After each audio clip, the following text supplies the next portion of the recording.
In just 24 hours, we're going to build a print-on-demand business from scratch, going through step by step how we can make money selling products that don't even exist yet until someone hits buy. And to make this challenging, we're going to follow 3 simple rules. Rule number 1, we only have a budget of $25. Rule number 2, we have to pick the niche blindfolded. And rule number 3, we only have 24 hours to get everything done. Let's get that timer started and this challenge going.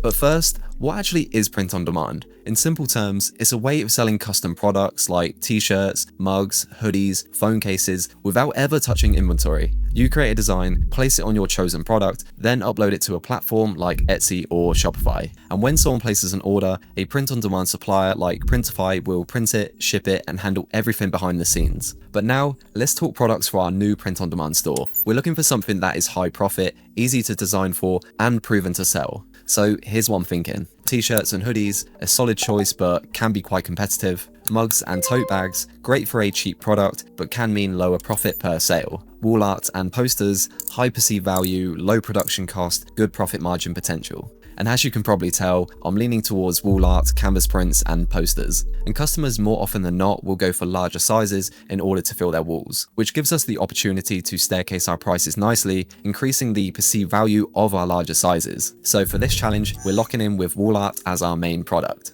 But now the product is decided, time to spin the wheel of fate and blindly pick a niche. So I've put together a list of 10 totally different niche ideas and I've plugged them into a spin the wheel tool. Just a random niche and less than 24 hours to build a print on demand business around it. Okay, so let's go ahead and spin it.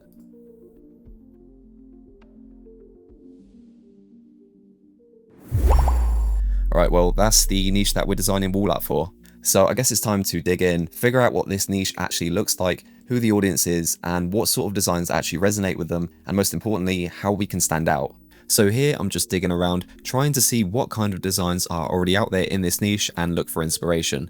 The goal here is to find something I can bring to the table that feels fresh, unique, and actually has a chance of standing out.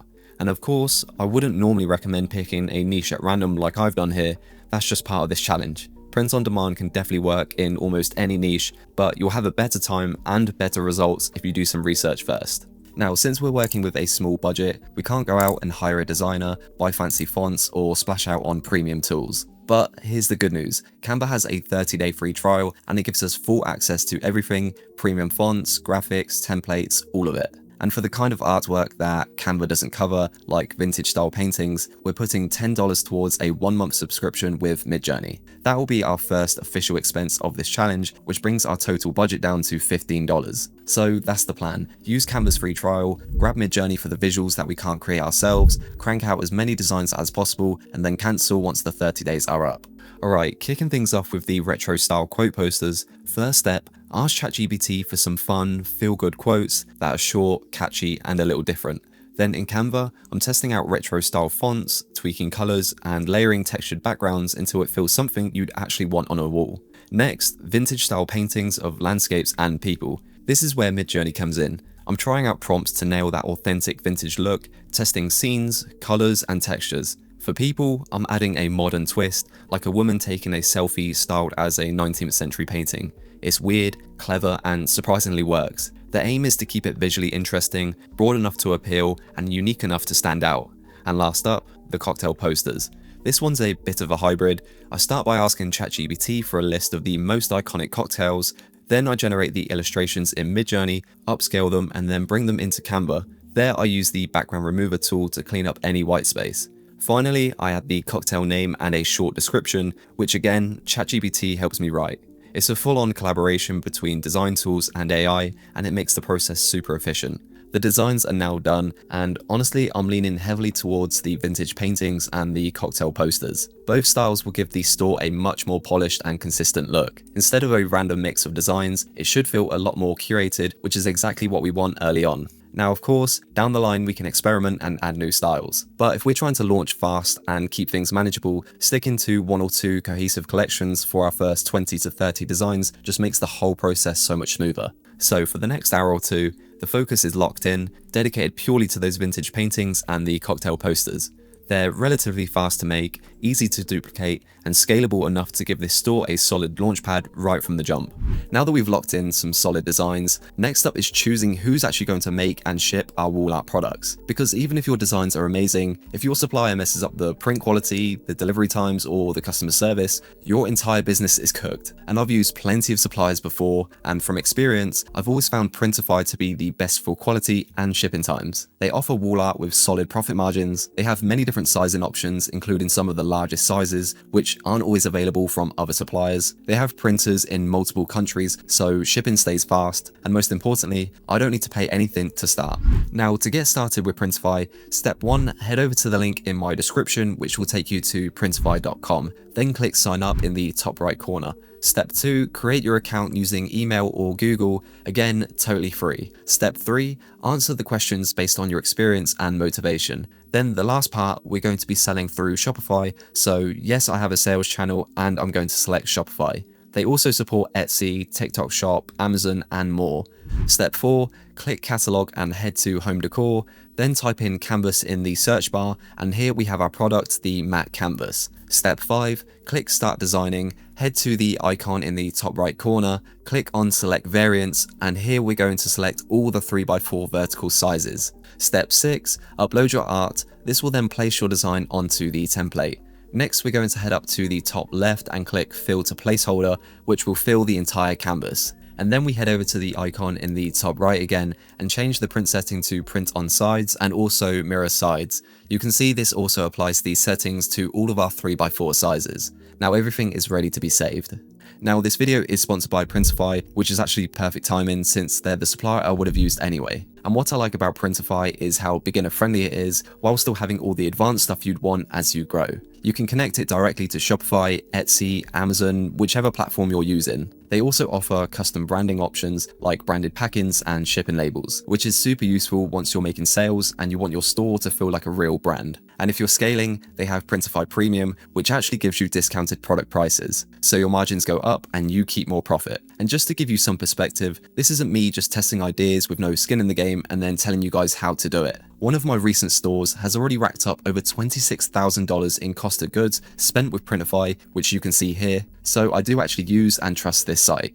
Alright, product, designs, and supply locked in, we're now very close to finishing our print-on-demand business. But here's the thing, even the best designs in the world won't sell if their product photos look like garbage. So I've got two options here, each with its own pros and cons. Option 1, use the free mockups from Printify.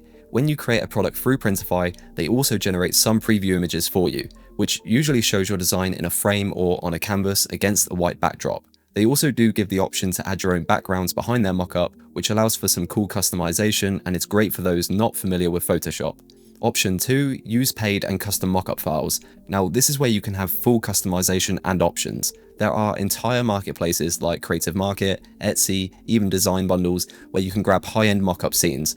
And this example right here is actually one of my own mockup files that I sell online. But with us only having $15 left, which we'll need later on, we won't be using this or purchasing it. Therefore, the plan is to spend the next 30 minutes putting together a simplified mockup, still clean and professional looking. Now, this will also be available to you as a free download on my website. So technically, because it's a free resource to anyone, that makes it perfectly fine to use in this challenge with our small budget. And if you're not selling wall art or don't have access to Photoshop, no stress. Printify's built-in mockup images are more than enough to get you started. But now it's time to make this thing real by creating our store name and then building a brand around it. And that name depends on what platform you're going to be selling on. Now, for those of you who are unsure between Etsy and Shopify, let's quickly talk about the differences between the two. Etsy is beginner friendly. It already has built-in traffic, a search engine, and a huge base of buyers looking for handmade or custom goods. The downside, less control over branding, more competition, and you're playing by Etsy's rules. Shopify, on the other hand, gives you full control. You can customize your website, build your brand identity, and own the entire customer journey.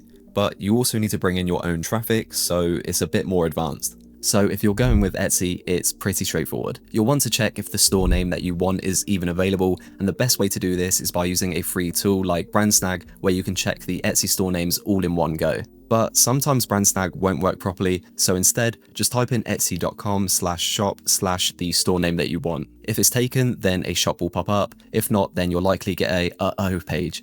But if you're building your own Shopify store like I am, you're going to need a domain which will actually determine your name. And that means finding something available ideally as a .com domain. But there's nothing stopping you from doing both Etsy and Shopify, and I would even recommend it. All the work that we're doing for designs, mockups, and branding can be used for both. And the same with Printify, which can connect your products to both platforms. But back to the task at hand, we need a name that's going to fit our retro vintage wall art vibe. So to achieve this, I'm jumping into ChatGPT to brainstorm name ideas.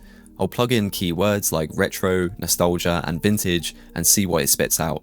The goal is something catchy, brandable, and ideally still available.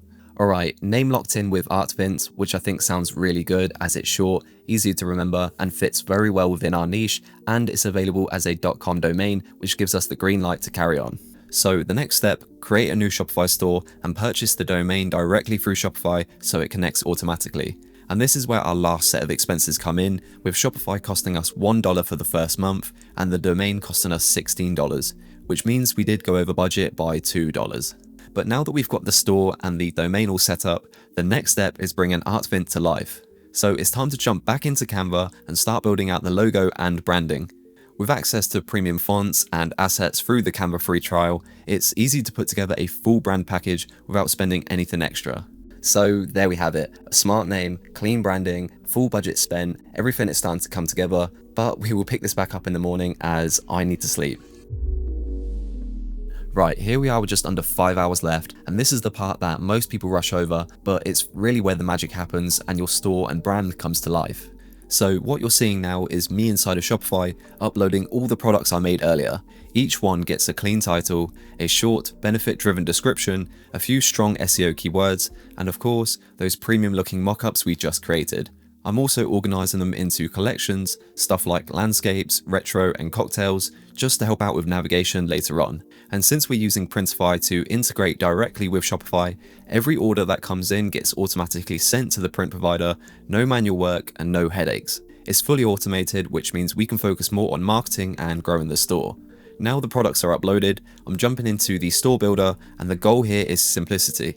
I'm using one of Shopify's free themes to keep costs low, but tweaking the layout, fonts, and spacing to match the aesthetic of the brand. Then I'm jumping into policies. Yeah, I know, boring stuff, but super important. That means shipping policy, returns and refunds, privacy policy, and terms of service.